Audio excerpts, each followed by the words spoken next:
नमस्कार, मैं खुशी ठाकुर सिटी न्यूज से। आज हम आए हुए हैं डॉक्टर अनिल कुमार जी के पास, जो कि हैं तत्काल समय के पलामू जिले के सिविल सर्जन। सबसे पहले सर, चैनल के साथ जुड़ने के लिए आपका बहुत बहुत धन्यवाद। आपका भी बहुत बहुत धन्यवाद। सर, कुछ जनता का जो सवाल है वो आए दिन स्वास्थ्य विभाग से बढ़ते जा रहा है, जैसे कि प्राइवेट सेक्टर में जो स्वास्थ्य विभाग के कार्यक्रम चल रहे हैं, फैसिलिटी सुविधाएं कुछ भी उपलब्ध नहीं है, अन्य तरीके से लोग चला रहे हैं, तो उस पर आप मतलब क्या अपना राय देना चाहेंगे? जिन लोगों का अस्पताल रजिस्टर्ड है, इम्पैनल्ड है, इनरोल्ड है हमारे साथ, उनके यहाँ तो वो सुविधाएं हैं,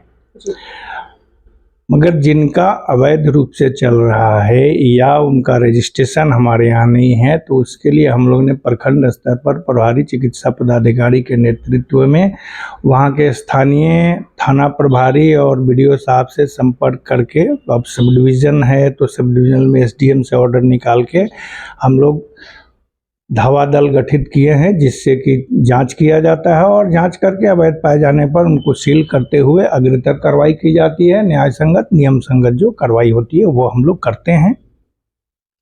सबसे ज्यादा हेल्थ के डिपार्टमेंट में अगर मैं देखूं तो गायनकोलॉजिस्ट जो डिपार्टमेंट है आज के समय में सबसे ज्यादा एक ओवरकमिंग बोल सकते हैं उसको।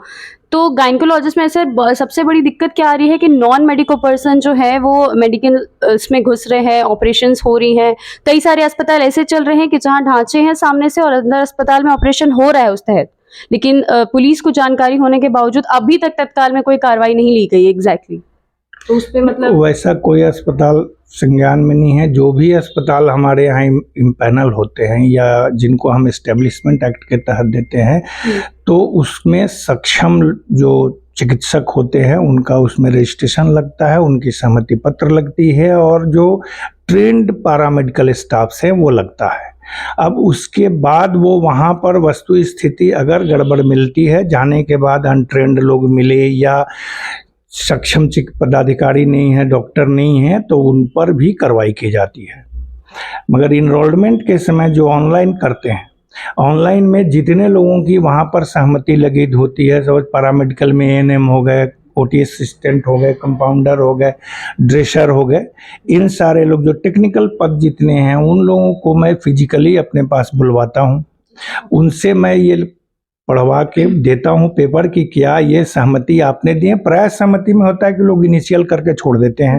तो वो मेरे पास है नहीं कि अमुक डॉक्टर या अमुक पैरामेडिकल कर्मी इस प्रकार साइन करता है। मेरे पास स्पेसिमेन सिग्नेचर नहीं है, तो उसके वेरिफिकेशन के मैं फिजिकली बुलाता हूँ, कहता हूँ अगर ये आपने लिखा है तो आप नीचे पुनः लिख दें कि ये सहमति पत्र मेरे द्वारा लिखा गया और मेरे द्वारा हस्ताक्षरित है,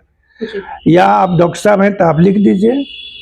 कि this consent letter is being written and signed by me, और उसको मैं उनके सामने ही काउंटर साइन करके अपने स्टाफ से उस पर गवाही दिलवाता हूं, ताकि जब कभी भी कोई दुर्घटना घटे,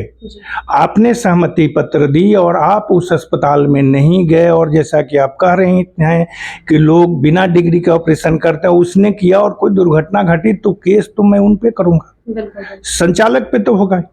उन पर भी होगा, क्योंकि आपने सहमति दी तो आप गए नहीं। और यदि आपने सहमति दी है तो उस जगह के आप टेक्निकली सबसे सुपीरियर बॉस होते हैं, संचालक अलग हैं, तो अगर वो संचालक आपकी सहमति के विरुद्ध किसी गैर चिकित्सक से ऑपरेशन कर रहा है, तो ये आपकी प्राइम ड्यूटी बनती है कि आप अपने सहमति पत्र को विड्रॉ करें और मुझे लिख के दें, या मुझसे आप संपर्क करें, मुझे व्हाट्सएप कर दें, कोई सूचना दें कि मैंने सहमति दी है मगर उस अस्पताल में वो संचालक बगैर मेरी सूचना के, बगैर मुझे बताए हुए अन्य लोगों से ऑपरेशन करवा रहा है। तो ये आपको लिख के देना चाहिए कि मेरे द्वारा जो सहमति दी गई थी उसका गलत इस्तेमाल करें, तो फिर मैं वो आपका विड्रॉ करूंगा, उनसे दूसरा मांगूंगा, उनको मैं बंद करूंगा, सील करूंगा। जैसे कि सर, एक और चीज सबसे बड़ा मुद्दा इस बीच में क्या आता है कि जो रजिस्ट्रेशन अस्पतालों को मिलती है, तो उसकी जो वेरिफिकेशन है, आपकी टीम से कोई वेरिफिकेशन उस टाइम पे तत्काल समय में होती है?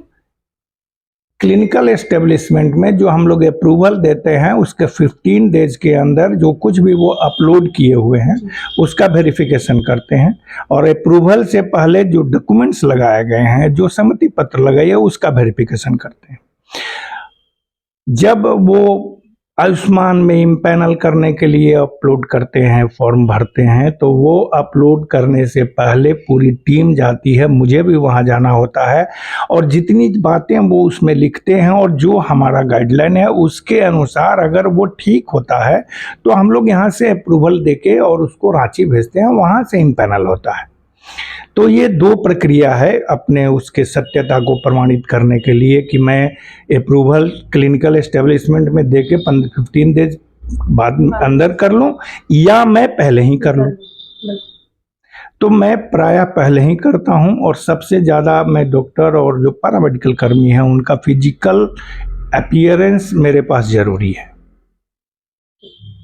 एक इसी के साथ जैसे कि एक आखिरी सवाल मुद्दे पे जैसे होता है कि सर देखिए प्राइवेट सेक्टर में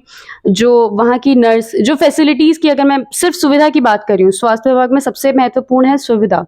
तो वो सुविधा उनको वहाँ के पेशेंट से अगर नहीं मिलती है तो उस पे कोई बीच में टीम की तरफ से कोई जाकर वहाँ चेक करता है कि जैसे कि गाइडलाइंस तो उन्होंने रजिस्ट्रेशन करा ली, सबमिट करा लिया, अपनी ऑथेंटिकेशन उन्होंने दे दी, उसके बाद उस अस्पताल में क्या हो रहा है तत्काल समय में, उस टीम पे आप पे कोई काम करते हैं, आप उस पे जाते हैं, विजिट करते हैं? हम लोग विजिट करते हैं, उसमें भी बीच-बीच में जाके देखते हैं अगर सूचनाएं मिलती हैं कि इन्होंने महिलाओं की प्राइवेसी के लिए एक चैम्बर पहले बनाया था मगर बाद में इन्होंने इसको ओपन करके उसमें बेड डाल के बिस्तर लगा दिया, तो इस पर हम लोग जाके देखते हैं। जो सुविधा आपने दी है, फीमेल है अगर उसका एग्जामिनेशन करना, उसको प्राइवेसी चाहिए, आप अगर कोई कर रहे हैं तो उसको वॉशरूम की सुविधा चाहिए और बिल्कुल वॉशरूम के बगल में आप बेड डाल देंगे तो कोई कैसे रहेगा। तो इस प्रकार की सूचनाएं जब मुझे मिलती हैं या ऐसे भी कभी क्लेम कर लिए कि हमारा इतना हमने बुक किया है तो उसको भी चेक करने जाते हैं। इस तरह प्रकार भी बीच बीच में चेक करना आवश्यक हो जाता है, अन्यथा लोग करते हैं कि एक बड़ा सा हॉल दिखाते हैं कि इसमें हम ओपीडी चलाएंगे, ये मेरा वेटिंग एरिया है, और बाद में सारे चेयर हटा के उसमें बेड डालते हैं। तो ये तो अच्छी बात नहीं है और इस पर बीच बीच में जांच होता है और होना चाहिए और ये जरूरी भी है। जो सुविधाएं आपने दिखाई हैं वो कम से कम अवेल तो करने दें हमारे लाभार्थी को। तो आप देख सकते हैं कि सर का जो स्टेटमेंट है कि कार्रवाई लगातार हो रही है, अगर सूचना मिलने पे कोई भी चीज़ें सामने अगर आती हैं तो उस पर देन एंड देयर वहीं पे एक्शन लिया जाएगा और उसी के अकॉर्डिंग कार्रवाई को आगे बढ़ाया जाएगा। इसी के साथ मैं खुशी ठाकुर, सिटी न्यूज़ से जुड़े रहिए।